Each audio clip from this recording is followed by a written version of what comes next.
Know what works for you and know what you're willing to sacrifice when you're not.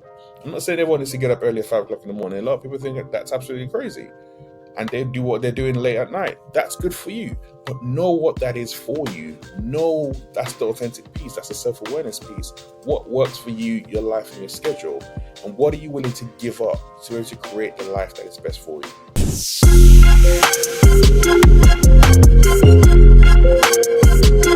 Hello, everyone, and welcome to Everyday Leadership. I'm sure this is not a voice that you were expecting to hear when you tuned into this podcast today, but you have got the right space. This is S. Agbelusi. It's just a different S today. You're used to hearing my husband, Sope Agbelusi, but today you get me as your host. I am Shireen Agbelusi, and I have the pleasure of being married to the host of, or the usual host of this podcast.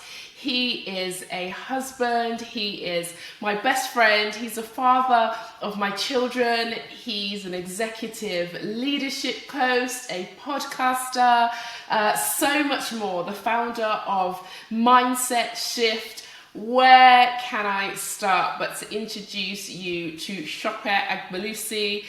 Today is a very, very special edition of the podcast. We are actually celebrating show number 100, which is really, really exciting. And we've just decided to turn the tables a little bit. So you're used to hearing him ask all the questions of his great guests, but we thought it'd be great if he was the guest of episode 100, so we get to hear from the man himself. Now, I just want to say thank you on behalf of my husband to all of you who have tuned in episode after episode. Some of you have listened to all the 99 that preceded this one. I must say, I think guest number 50 was pretty good. You might want to check that one out. Don't want to toot my own horn, but toot toot. But thank you so much for your love, your support, the comments, the feedback, everything that you, the listeners, pour back into this show. The feedback is taken on board and listened to. The encouragement is much appreciated. So I want to say thank you on behalf of my husband to you, the listeners. So today, Mr. Agbelusi, you are in the hot seat. Where do I even start? I have the microphone. Does it make you nervous? Indeed I am. Oh, indeed. Where indeed? You know what? I'm a calm and collected person, so I'm in safe hands. I don't need to get nervous. Okay, fair enough, fair enough. So, do you want to just tell everybody, like, where you are? We're not in the same space at the moment. We're separated by the waters. Let people know, just like, what's going on with you at the moment. I am currently doing this from my hotel room in Toronto, Canada. I am currently out here for the week, doing some work with my team, getting to know people that I've worked with, but I've not seen in person. And today we are making that, or this week, should I say, we're making that happen. So I'm unfortunately away from my beautiful wife, my beautiful family, for a week, but I will soon be back home. Great to hear.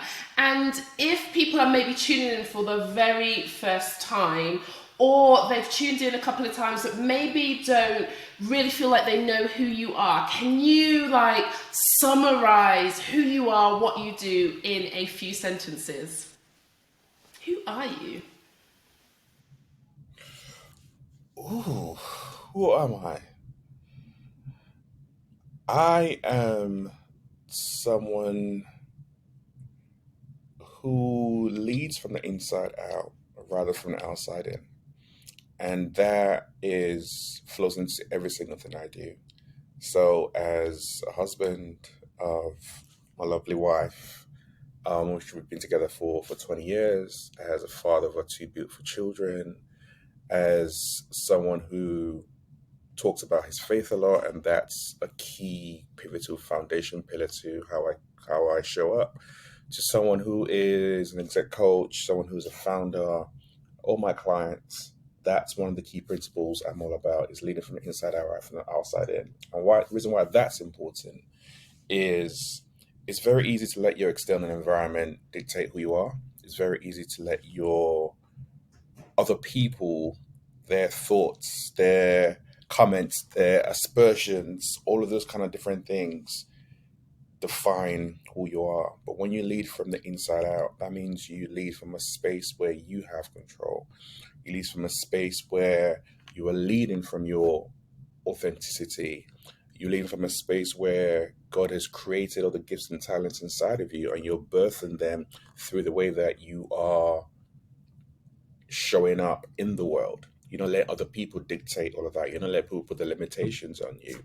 As a black man growing up in the UK, I've had that. I mean, my name is Sope Agbelusi. Like, it's not a Tom, it's not Harry, it's not easy sounding name. No, from the first day when the teacher was struggling to say my name on the roster, I was like, oh, this is gonna be a trip.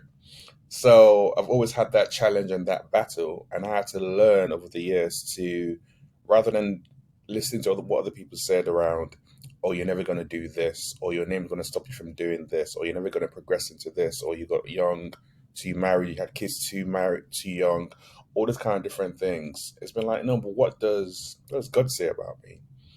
Like, who has He created me to be? Leading from the inside out rather from the outside in is defines who I am. Thank you. Great answer. So, one of the things I know you often talk about is how being a husband and a father has taught you a lot about leadership, how to lead yourself, and how to lead others. So, maybe just give us some of the highlights. What are some of the top things that you have learned about leadership from being a married man and a father?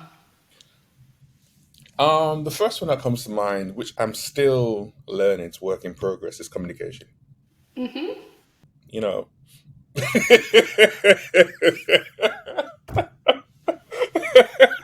We're a work in I feel progress like when it that's a comes to loaded. that. But I'm gonna go with it. I'm gonna go with it. But no, it's one of the things around communication has been there are times when we have conversations. There are times when you might say certain things to me that I don't necessarily want to hear or take in. And over the years, is learning that not to always go into that defensive kind of mode. And like I said, there are times when I don't get it right, but there are times, and but a lot of times, I still take a step back. I still reflect. And marriage, in particular, has taught me to be able to. They would say the hardest walk is to walk from your perspective to someone else's. And being married has kind of taught me to be able to start to learn and understand how to walk that line, walk across that line. And like I said, it doesn't always happen. And there are times it takes a little while longer than you would like for that to happen, but it's still there. And that key principle has actually helped me to be able to lead teams of people who were 10, 15, 20 plus years older than me, because it helped me to be able to start to relate and to understand and to empathize with them. It helped me to be able to really start to see the person, which is something else I also learned in marriage. Um, One of the biggest things is I always say, in particular, is the person I got married to, and the person I was, is not who I am right now, and neither are you. So we have to take that time to consistently and continually introduce ourselves to each other. And in that introduction, that requires intentionality. Those are the same principles that you have with the people that you have when you're working with. You have to take the time to be intentional with them, to get to know them, to ensure that their progress is still aligned and their values are still aligned to wherever the objective of the company or the organization is. Because there are times when you can just have people who are just sat there and they're just like, I'm bored, or I don't really want to do this. But for you to get the best out of people, you need to be very, very intentional. Now, that might take a lot longer than a lot of organizations or a lot of leaders apply to their people. But it's longer in the short term, better in the long term. And you get the best out of your people that way because they actually feel seen, they feel heard. being having kids and being a parent has taught me to one apologize. Growing up in a Nigerian household, like me apologizing to my kids, nah, mate, that's not what we do. That's not the norm. But I have learned to be able to apologize to my children. I have learned to be able to not dismiss them when they come up with an idea or when they say something, but really lean into that as well. I've learned to have my views challenged. And there's something around someone who loves you and cares about you that when they challenge you, it cuts deep. It hits a whole different part of who you are. But being able to do that at home, when I'm in a professional environment, I can easily get my views challenged. It's okay. Like it's not the end of the world, and that's allowed me to be able to have a either it's a learner's mindset or beginner's mindset that you want to call it. Those are some of the things that I have been able to learn and adapt from being married for the last 20 being together for the last 20 plus years, having two teenage kids. These are some of those principles that have helped shape my mindset, shape my mentality, and I've taken to a work environment and they've helped me to thrive and navigate. And I guess the biggest thing I also say is my family in particular have helped me step outside my comfort zone. There have been so many different things and a lot of things that come up and I'm like, I think if I go back to what's in about leading from the outside and leading from the inside out, there are a lot of times when you have a family, they can either push you forward or they can hold you back. Hold you back in the sense that I don't want to take that risk or I don't want to take that chance because what we have right now is okay or is good and I don't want to throw that away. But for me, how I saw it is actually I don't ever want to be in a position, and this is how we both live. I don't want to be in that position where I'm encouraging my children to step into new things, new opportunities to feed their curiosity, and I'm not doing the same. So that means that I need to constantly keep on elevating and moving forward, which sometimes means taking some scary decisions, means a lot of times taking some faith decisions. But that for me is modeling the right behavior for my family. Because by me stepping into that and taking those faith decisions, and Lord knows a lot of times inside I'm terrified. On the outside, I don't really show it. But inside, I'm like, oh my gosh, this could go wrong. Oh my gosh, how are we going to cope? What's going to happen for us financially? And so many different iterations of that. But I don't let that fear define me or stop me. I instead lean into one, God, 'cause that's the foundation. But two is like, why am I actually doing this? Well, I'm doing this for my family. I'm doing this because I want to model that lifestyle for my children. I want to model a way of moving and operating for my children. And that keeps on driving me forward. That sounds great. So, talking about faith, then, I'm guessing as a coach, the various different conversations that you have with people. For you personally, your faith is a big driver, as you have said. It's foundational to everything that you do.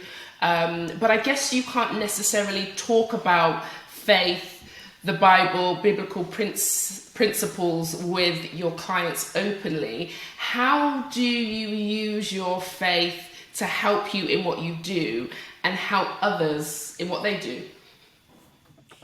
I don't openly talk about my faith in directly with the clients I work with. Actually, there's probably been one or two who actually are Christians, and we're able to have this kind of conversations. But yes, you're absolutely correct. Generally speaking, I don't. However, my one of the principles around faith and being a Christian, for me, what it comes down to is around relationships, and it's about loving other people. And how I demonstrate that is I work with a spectrum of clients. And every conversation that I have, every coaching session I have, every team group coaching session that I have, or workshop I'm running, or program that I'm running, I go in there with that lens of openness and of love. That for me is important. Where it's not about judging anyone, it's not about scrutinizing anyone. It's literally about going to those conversations with an open slate that says, how can I best serve this person or this people or this group of people that I'm working with in the best possible way. That for me is fundamental. And then the interesting thing is a lot of the theories and the frameworks that people use, whether it's big consultancies like the McKenzies or different things, they actually have a massive foundation in faith. They have a massive foundation in proverbs or in different iterations of the Bible. So a lot of times I'm just smiling looking at these the ways that these different things work.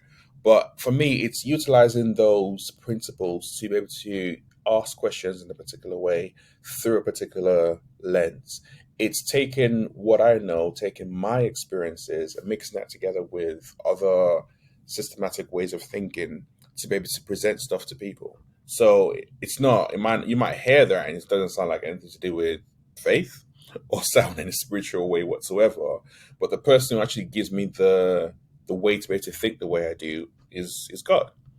Therefore, actually, naturally, by me showing up and doing me, I'm actually utilizing my faith. I'm leaning into the obedience. The work and the business that I have now came from me being obedient to God rather than staying in what I was previously doing, which was a whole different career and a whole different chapter in my life. So by me actually showing up and doing this and having these conversations and challenging people and asking these conversations and being intentional about changing the narrative, I am seeing the impact it's having on the lives of the people that I'm working with and the lives of the people that they're leading. And that for me is the impact driven by faith. Yeah, and I guess what you're saying as well is that a lot of these, like, a lot of the biblical principles that you're aware of, they're just packaged differently in a secular world. They're called something different, but when you break them down, a lot of them are like biblical principles that have just been called other things, and the buzzwords attached to them and that sort of thing. So tell us a little bit more about, you just mentioned there how your faith has helped you to be where you are today and take some steps and not just like settle and stay where you were.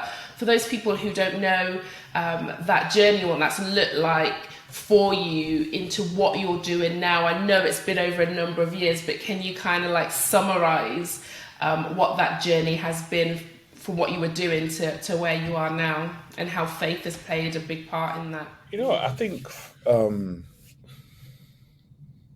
I always stop and pause and see which of the faith iterations do I want to go for a start with. And I think probably the first one that I can actually think of was linked to our daughter. Um, I remember when we were talking about having Anaya, and at that point in time, I was like, man, things are hard, things are tough. We were poor, we were trying to figure things out. We were poor, so poor is a level below poor. Paul, When you can explain complete the Paul to full people letters, the who P don't O know. O R. Yeah, you're right. You're not below the breadline just yet. When you're poor, you can't afford the O and the R. You can just afford the P and the O. That's the level. That's the level we were at that point in time. And I was like, I don't like. I was thinking to get better, thinking to improve. And at that point in time, again, I was working away. I was working in London at that point in time, and I was praying for a move back home. I was praying for a move that included my CMA, my chartered accountant to be paid for. I didn't want. I had like a list of different things that I was that I was praying for at that point in time. And bearing in mind, this was still like coming off the back of a recession, so it just seemed like a very crazy wish list. And I clearly heard like God's voice saying like, you know what, have go for it, have your second child, and everything else will work out. I was like, Lord, are you sure? Like, this don't make no sense. But I listened to it, and within a couple of months of listening to his voice, we're blessed to be fortunate to have or to have an I conceived, and I got a role. I got a role that ticked every single box that I talked about, and that for me was the start of that journey, in a sense. Because then, since then, fast forward that career moving, and I'd spent a decade plus like working towards a director kind of level in different finance iterations. Alongside of that, I'd like built software for a number of years alongside my finance role. So I was really enjoying what I was doing. I was in a great space. I was in a company that really liked and appreciated me, and I felt I felt God saying that it was time for me to kind of step out. I had this long term, like 10-year kind of plan of, okay, when I'm like 38, I'm gonna move from this and move into um create my new company then and probably start contracting. I had this all kind of mapped out. And way back, like God came and was like, no, like what are you waiting for? It's time for you to kind of step out. And me and you had that conversation. I would say that was probably one of the hardest conversations to have, where I was like, God has spoken to me and he's asking me to quit. And my wife's asking me like, For both to of go and do us. what? Like, I don't know. But but I kind of feel this like this is what he's asking me to step into. Yeah, That doesn't provide psychological safety, by the way. and she's like, okay, let's go and pray about it. And we prayed about it. And she also heard and we leaned into it. But even before that actually happened, the directorship that I kind of worked towards, to the point where I had the finance director of the company I was working with at that point in time. This is a Fortune 50 company. He flew in from the US, came to the UK, and he's like, I heard you're leaving. I don't want you to go. We've been watching you for a number of years. You're absolutely amazing. Here's the title, the package, blah blah blah. But he gave me everything that I had been working towards, laid it out on the package for me, and it was so tempting just to say yes. And I still turned it down and said no and started my company. I was speaking to recruiters at that point in time, like, yo, I'm creating this. I want to get some contracts. And they're telling me no, that I'm moving from a permanent role to create my own company to a contracting role. I don't have the skill. They told me so many different things. And it was just like negativity after negativity after negativity. But I still listen to God very clear, strong, direct. And because when me and my wife were aligned, and she's like, "Yo, let's go for it. We'll figure it out." I'm like, "Cool." I got God on my side. I got my wife on my side. It's me against the world. Like that's all I needed. And stepped into that, and that started a journey of great contract to another one, which led to me like I think generating I think it was between 800 to like $1 billion in sales for an organization over the period of time that I ran my first company, and it allowed me to be able to really start to make a difference and make an impact. One thing I really wanted to do was like turn things around when it comes to people, when it comes to culture, when it comes to being the only one in the room, which is all the different things I felt when I worked previously in corporate. But I couldn't do that freely, and it wasn't the easiest thing to do, especially when I'm moving from one role in finance commercial into something else. But being able to go into turnaround projects, so these were projects that were failing, and they called me up like, this is failing. Can you step into it? One, it's a lot of pressure on me, and two, like obviously, as you can imagine, the levels of success is like, there's a good chance you're gonna flop this, and if you flop this, that's your reputation gone. However, I was able to turn those around and do that in a way where it was like, okay, let's throw the rule book out. Let's apply a different approach. Let's stop looking at the people that we're working with as in the complicated kind of domain and recognize the fact that they're complex. Let's be very intentional. Let's change some of the software. There were so many changes I could make in a short space of time because I had the freedom and autonomy to do that. And they now saw the impact. And then it became that conversation. So how do we do this more with other parts of our organization, of our company? And that was my first opening, which felt good. And I felt like I was doing what I've been called to do. But little did I know that that was just the preparation. God wanted to see if I was going to be obedient and faithful in the small. Because by me stepping out of that organization corporate at that point in time and setting up my first company, what that enabled us to happen for our family is for my wife to step into her purpose and do what she needed to do, which for me has always been like, I don't want to be just me living my dream and then my wife's just chilling or the rest of my family's chilling. We're doing this together. So she was able to step into what she wanted to do, step into the life that God had called her into. But I had to go first, and then she did her. So and life was good. Life was moving in the right direction. Life was we're doing all right. We're doing we're doing okay. There were some times. There were some times, but There was some time. compared to where we There started, was some when we hairy started to where we were moments, then, and that was a very, very different ball game. But then, in after doing that for a number of years, felt God saying to me, "This is not it. Like, this is not what you've been called in to do. What is that skill set that you've had? What is the thing that you do that others find difficult, but you find easy? What is that thing?" And for me, it was coaching. I've been asking, starting with myself and then others. I've been asking questions for the best part of 23 plus years. I've been always curious around how people think, how people approach things. I've always been there to be able to challenge people's thinking. I've been there to share alternative perspectives, whether they're needed sometimes. They're not always wanted. They're not always wanted, you know. all But wanted. that's been a skill set that I've had and utilized all throughout my career. So, do you think that's how you've been able to build your brand or build a different brand? Because we're in a world where loads of people call themselves a coach. Are those the things that you're describing? Is that what set you apart? I think what set me apart was being authentic. What set me apart was being very authentic. A lot of people can easily call themselves a coach. They can get qualified just like that, just like I was.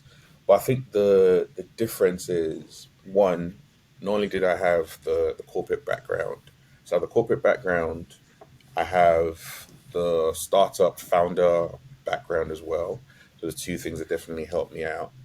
But then the key things around how do you know how to be able to ask people questions and not bring yourself into that room in that environment? How do you know how to be able to utilize models and when not to utilize models? And there's some people that you listen to and they can reel out thing model after model after model, and they are absolutely amazing at that. But it's like, how do you actually apply this? That's the difference. My thing and my approach as a coach is, I always say, especially with the leaders I work with, it's I'm gonna take you a step out of your current world and allow you to get some time to reflect. And in that reflection piece, you're gonna get some clarity, and then you're gonna take authentic action. It's always around slow things down, get some clarity, and then do you in your own way. That's what I think kind of sets me apart. My brand, like I said, I started off as a chartered accountant. That's what I did for years. Even the sales things I did, the software, building software, all of that kind of stuff. Again, all in a completely different world to stepping into what I'm doing right now. But why I can do what I do right now is the way I show up is me being me. It's not me trying to hide. It's not me trying to pretend. It's not me trying to front. It's me leaning into the skills that I have been honing for the past 25 plus years and using in different spaces and places now to make a bigger and better impact in the cultures. To be very, very intentional around equity, to be intentional around creating psychological safety, to be intentional around challenging the norms and the status quo, because I have been in environments where people have tried to put me in a box, and I didn't like the box. The box does not suit me. The box is too small for who I am, and therefore I broke out that box. And now I am encouraging and challenging and shifting people to break out the different boxes that they've either put themselves in, other people have put them in, and they just stayed in there snug. That's what it comes to when I called it mindset shift. That was the intention about it. How can we begin to actually shift minds of the individuals, minds of the companies, cultures in the companies and the spaces and places, and really start to live a completely different life, a life that you've been called to do, a life that you really want to live, not a life that you've been told you need to live. That is good. That's really good. So, what do you You know, say then to that person listening who is very aware they're in a box, whatever that box might look like, that has been like they've been placed in, and they know they need to get out, they desperately want to get out. What do you say to that person? Where do they start? It starts with recognizing that you're actually in a box is actually key. And then once you start to recognize that, okay, you are in a box, who has the keys to that box? Do you hold the keys or does someone else? Because when you're in that space, if it's a box that other people have created for you, that means that other people have told you, I don't know, you're not good enough, you're not smart enough, you're not tall enough, you're not pretty enough, this is all you're ever going to be. Excuse me. And therefore other people hold the keys to that box. But if it's stuff that you're telling yourself, which is how you view yourself and you view yourself in negative life, then you hold the key. So by recognizing those two things, then you're gonna have different approaches. Because if it's about other people, then you now start to be like, well, okay, if all people are saying the different things to me, is there any truth to that? Because there are times when people tell us stuff where there is some truth to it. And recognizing, is there any truth to it? Is there something I can do? Is there anything I can do with the feedback or the criticism I'm getting? Can I utilize it in any way, shape, or form to actually help me to grow and develop? If the answer is no, then let it go. If the answer is no, leave it behind, walk away from it, and keep it moving. If the answer is yes, then take whatever that is that you can do something with, utilize it, and see it as a stepping stone, and then keep on walking. But either way, don't stop. Don't stay in that box. If it's you and your internal messaging, what are you feeding your mind? What you're listening to, what you're watching, all the different things play a massive difference. I mean, you listen, you talk to people and they talk about they have low self confidence and they spend all their scrolling social media. You're feeding that. What you like? What are you watching on your phone, on YouTube, whatever it is? Is it things that are making you feel really really bad about yourself? All of different those are things that you can actually change. You have control. That's the biggest thing that people don't recognize is we have control. We can choose what we watch. We can choose what we listen to. We can choose who we hang around with. And a lot of times it means that we have to make some difficult, tough choices. And sometimes it means leaving even family behind. Because there are times when family environments are not the best environments for you. But once the pandemic was a good example where you had people who couldn't spend time with other people, and then all of a sudden, at a time when their mental health should be going down, their mental health increased. They got better. They got stronger because they weren't around certain toxic people. And these are people they've known for decades, people they call good friends. And they were like, oh wow, what's the difference here? It's not the pandemic, it's the people that you hang around with. So that's you recognizing is it a box you've created, other people created for you, control that you have, what you feed in your mind, and then you letting go of the feedback or utilizing the feedback as a stepping stone. That is good advice. So, one of the things that you talk about is like person centered leadership and how, it's about the person as a whole person, not just a job title, not a number on a list, that sort of thing. So, how do you personally like lead yourself? How are you looking after your whole self, mentally, physically, emotionally, outside of your work life? Biggest thing is I try. I've been mostly good at this, getting up early in the morning. And my normal routine is wake up early in the morning and I have my devotional. So I just spend some time talking to God, and then on the back of that, I go and exercise. So normally that's me going for a run, but due to injury I've had recently, it's now been like cycling on a peloton and trying to do that consistently. But for me, it's just about carving out that like hour early morning, not checking no emails, not getting involved with the world and that noise, but actually just having some downtime with yourself, with your mind, with God, where it's just listening. We don't listen to ourselves enough. We don't listen to that inner voice that's speaking to us enough. Because we wake up, and as soon as we wake up, we're on our phones, the noise of the world's coming in. As soon as we wake up, we have so many different things, so many different distractions, or we might have family, you might have young kids, all that's around you. That's again the world having their say. And then you do it all the way throughout, and then you crash, and then you start the cycle the next day. But the more you can learn to listen and create that space as you to hear what is your inner voice, your inner dialogue saying to you. That is so important because in that you'll be able to hear whether it's happy, whether it's sad, whether it's tired, and why. For me, when I have that hour, I can gain so much clarity. So a lot of times I record videos after I exercise, not only because I just had that dopamine hit from running or whatever it is, but actually it's the fact that I have so much more clarity because it's peaceful and is listening to my inner voice and this conversation between myself and God and what I've just read in my devotional, or me thinking and planning my day ahead. And be like, okay, I'm gonna approach this way. I'm gonna have that conversation that way. All those different things. That's just that me time, and then that's how I allows me to be able to kind of lead myself in the best possible way. Because the days I don't do it, I feel the effects. I physically feel the effects, like mentally, I feel the effects as well. So that for me has been very important, and wasn't always like that. There was a time in the period where I was like, well, I was waking up really really early, going to work early, and all that kind of stuff. And I recognized that actually I want to exercise more. How can I do that? Okay, I need to carve out that time. I can't really do it after work because I'm too tired. I want to spend time with the family. I need to wake up earlier. I mean, sacrificing sleep, you know, and part of you being able to know what works for you and know what you're willing to sacrifice when you're not. I'm not saying everyone needs to get up early at 5 o'clock in the morning. A lot of people think that that's absolutely crazy and they do what they're doing late at night. That's good for you. But know what that is for you. Know that's the authentic piece. That's the self awareness piece. What works for you, your life, and your schedule.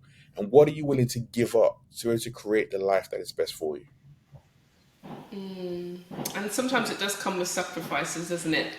You know, I love that. What are you willing to give up to create the best life for you? That's a question that a lot of us perhaps need to ask and stop and reflect on sometimes.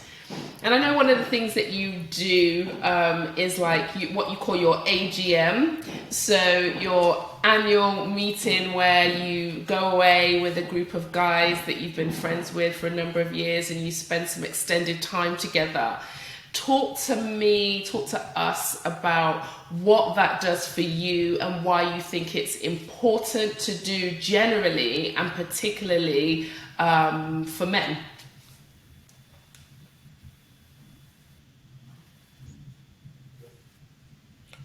AGM. Um, so our Which, AGM can I is just add a little bit of context to the listeners? there's a group Started of off eight like of us. really local in one person's house, and then it was like, okay, we're going to a different part of the UK. Now, this AGM actually is like requiring flights and things. So it's definitely evolved over time, hasn't it?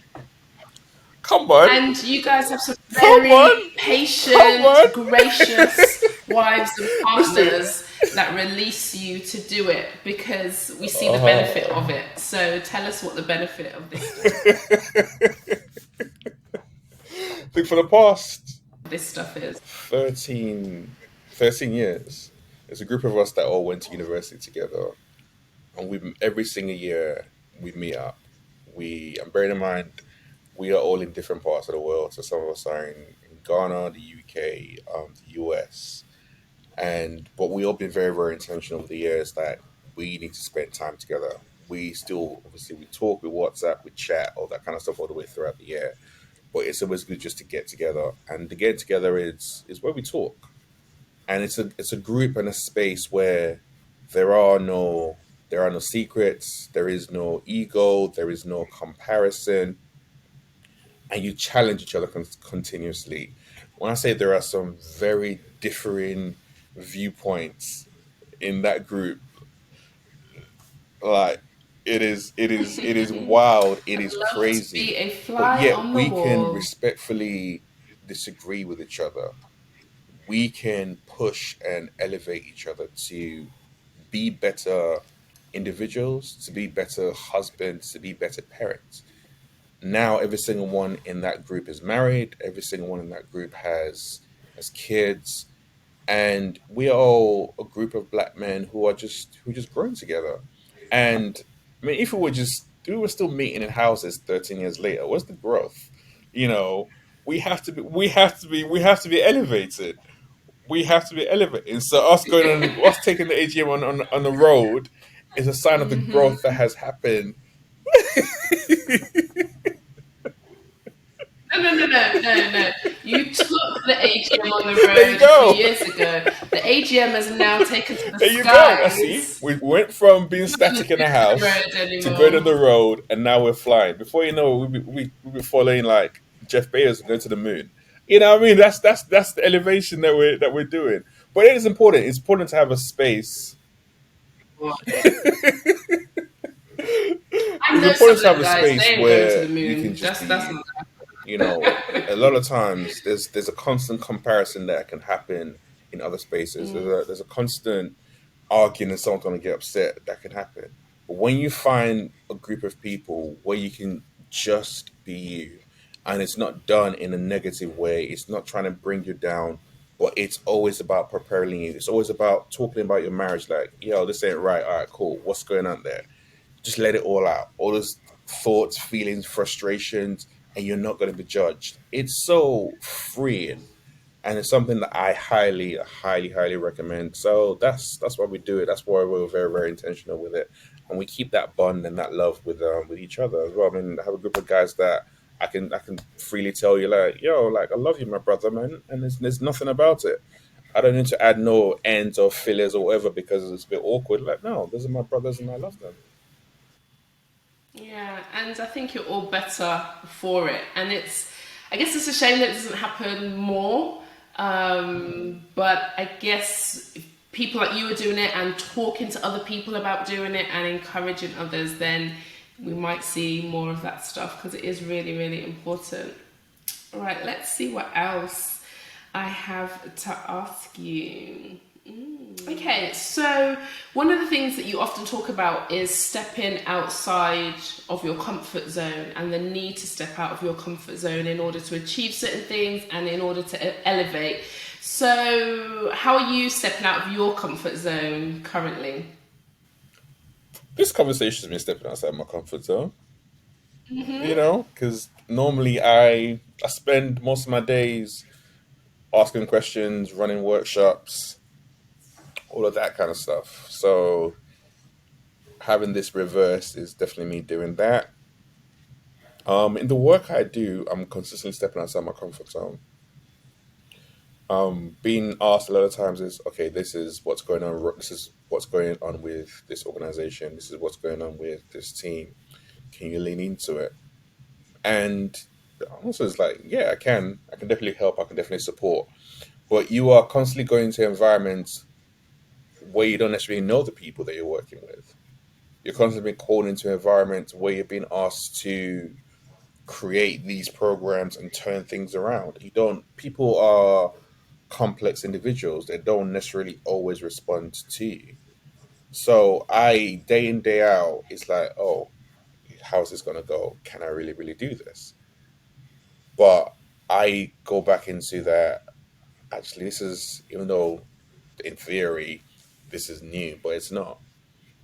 The requirement is, can I see the person? Can I see the people I'm working with? When I say see, not physically see as in understand what's going up for them. Can I draw that out of them? Can I bring them together to create the unity and the cohesion and that they're trying to get to and achieve that ultimate goal that we've already discussed? And the answer is yes. So lean into that. And there are times when you're going to try certain things and that doesn't work. And it's learning how to be okay with that. Um, I think the biggest thing right now, stepping outside my comfort zone, is cycling. Um, where we've taken on a challenge, a charity challenge that we're going to be doing next year, which requires us to cycle, I think it's what, 50, 75 miles a day or something along those lines for like 7+ days. And I have not been on a bike properly in 20 years. So that in itself, going from not being on a bike for 20+ years to riding that many miles in one day over that period of time, is a challenge in itself. But the willingness is there to consistently keep on doing that, and don't ever stay stuck. I remember a couple of years ago, I did a boxing charity match, and that was again one of the hardest things I ever did. And the person who I was fighting was previously boxed before. My family came down, so I had my wife there, had my kids there, had friends there from work, massive crowd. I'm thinking like, yo, I might get knocked out in front of everyone. Like, how can a man like you go home and feel like the king of your castle when you're flat out on your hiney? Like that'll make no sense. But I was like, well, it's for charity. It's something new. Let's go for it. Thank God I won, and it was all good. But Thank you, Jesus. but that's how I see it. Is in every iteration of life. So whether it's personal or professional, I'm always constantly looking for ways to step outside of my comfort zone. I'm not someone who wants to stay stuck, but I'm someone who wants to feed my curiosity. Like, why can't I do that? I mean, there's a lot of stuff we say as Black people don't do that. Black people don't do that. Black people don't do that. And there's some things where it's like, yeah, black people definitely do not do that. But there are other things where it's like, we just don't do that because we're too scared, we're too fraidy. I'm like, nah, I want to challenge that status quo. I want to try something new and exciting. So why not? And we do that. We do find ourselves in situations and spaces and experiences that are not the norm for a lot of black people, and it's great. It's wonderful. But there are certain things that, as a black person, I just will not do. But that's for another show, perhaps. So you deal with like loads of different people, different levels of leadership, different companies that work internationally. What are some of the things that you're seeing currently that frustrates you? One of the things I've seen that frustrates me is change management. A lot of organizations do change management poorly, and they do it over and over again. It's like you don't learn your lesson the first time. There's no, like, it's so frustrating because you make a change and you either reorg an organization, change personnel, and the impact and the effect it has on people can be mitigated. Change is part of business, completely understand. The way you communicate that change, it can be done a lot more better. The process they use to make that change can be so much more improved. That is definitely driving me crazy. It's also the realization that a lot of organizations have called themselves global companies for decades. But up until the last couple of years, they haven't been global companies. In the sense that a global company is, I might be based in the UK and I'm reporting to someone in the US. And that's the global, that's the reporting line.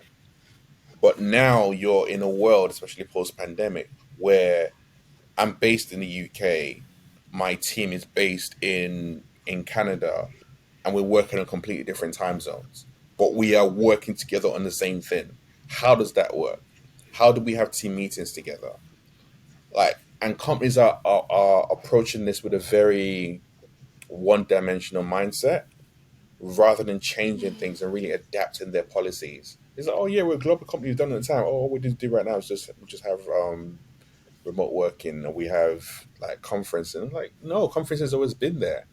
But now, if we're both supposed to be in the same team, we're supposed to report into the same person, but we're working in two completely different time zones. Can we have our meetings in a time zone that works for me and you? And that might mean that one person has to sacrifice this week and the next week, rather than you just always having it. Oh, the majority of his team is this, so we're going to have it in that particular time. So I'm like, no, why would you do that? 'Cause that shows that I don't care. If that's the case, then why don't you just make it a regionalized thing rather than having? So those are some of the things that I'm seeing that frustrate life for me. And I guess probably the biggest one.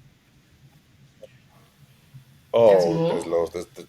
I could whip out a straw. The biggest one I I will probably say is the use of the word woke. know. Ooh. Like that for me is We're still in Black History Month as well. Oh, that for me is the biggest frustration, and bugbear, language is important.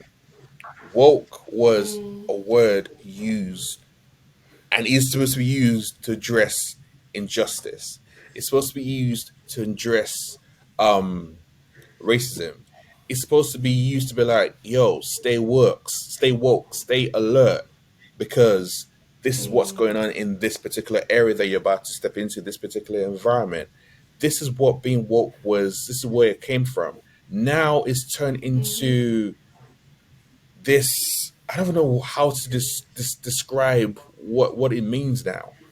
It's like, oh, this is so woke, and it's a word that's used by every Tom, mm, Dick, and Harry. Oh, the woke crowd are doing this again.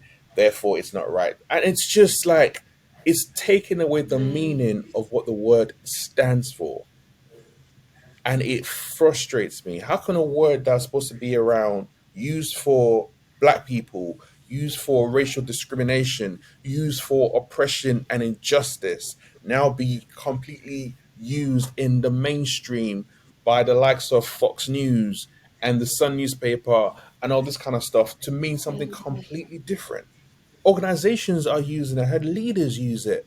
I'm like, come on, man. Like, it's so wrong. mm, So for me, it annoys the life out of me when that word is used in the wrong yeah. context, and they need to stop it. If I could stop every single person using it, if everyone used it and used it in the wrong context could get a slap, I would give them a holy slap. But that's A holy high yeah. five. With a full palm. Like that's just what they'll get. So you heard it here, folks. Just stop it. We don't want to hear it. Just stop it. Let it go. Okay, so those are some of the things that are frustrating you. What are some of the things that you're seeing that excites you? You know what? The next generation really excite me. The next generation are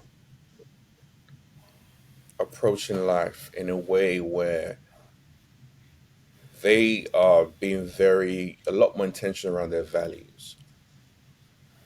So the workplaces that they go to, they are, because of the tech that we have available to us, they can do a lot of research. What's the culture? What's the values? Are they really living out what they're saying? Can I reach out to X smart people on LinkedIn and ask them what's really going on in that organization? Okay, that's not aligned to who I am, so therefore I'm not going to work there. That for me is like when you're value driven, is very, very different to what it was back in the day. And I really, really like that. And it's also their approach to sharing information, to talking, and they are very much more connected because of the world that they have grown up in. They're definitely a lot more connected and therefore a lot more open. So a lot of the typical stereotypes, the way that we've seen racism play out, in the next generation, I've seen a lot less of that happen. And that for me is something that really, really inspires me and encourages me about the future that we want to create. So that I am definitely loving. What else is I'm also still I'm loving. There are some amazing businesses that are being birthed and created. Um, and that for me excites me as well. In a time, especially for black businesses, where it's like, oh, they get like 0.0% of the funding, and women don't get even half of that 0.0.